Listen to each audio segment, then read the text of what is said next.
Morning. Another beautiful, sunny, eventually will be scorching day here in eastern Oregon, walking along the Deschutes River.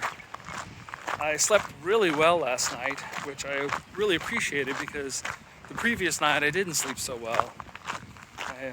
There's a train track over across here, and at 1:30 in the morning a train went by, woke me up, and had to go out and relieve myself, and had my flashlight or my headlamp, looking around, and saw some eyes reflecting back from the forest, and it was probably deer, maybe a raccoon or something like that. Most likely deer. There's a fair number of deer around here, but it made me think there's some wild animals out here. I know there are mountain lions around, and I just didn't sleep that well. If I did fall asleep, I had a nightmare, horrible nightmare. Woke up,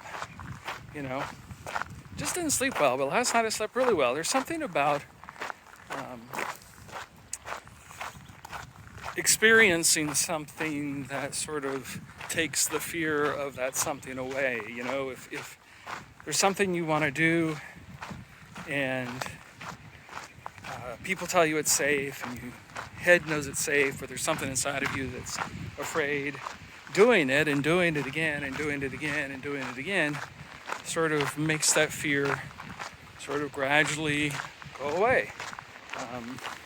First time you ever fly, you might be afraid, and most people, if they fly all the time, they sort of lose that fear. Not everyone, but most people. That's sort of a typical fear response, and that's really helpful for us to know what we should be afraid of and what we shouldn't.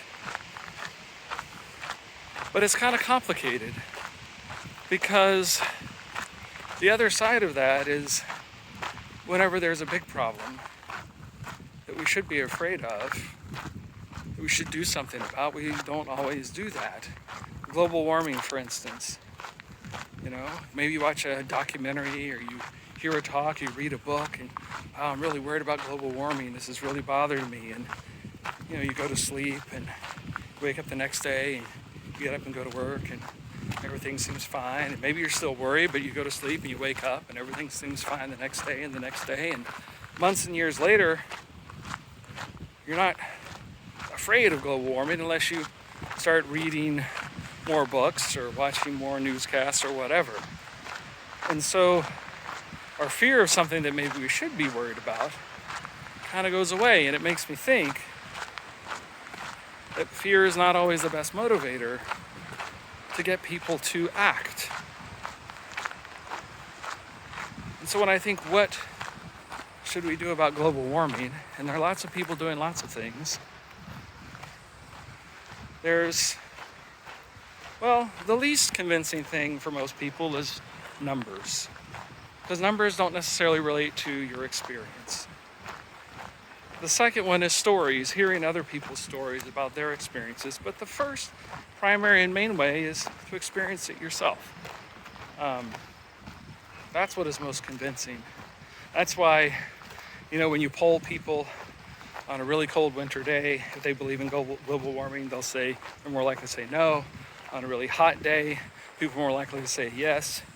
It's just sort of the nature of things. And so rather than trying to scare people, rather than trying to convince people with facts and figures, I don't know if there's anything more convincing than to come out and experience the world yourself and all of its beauty and all of its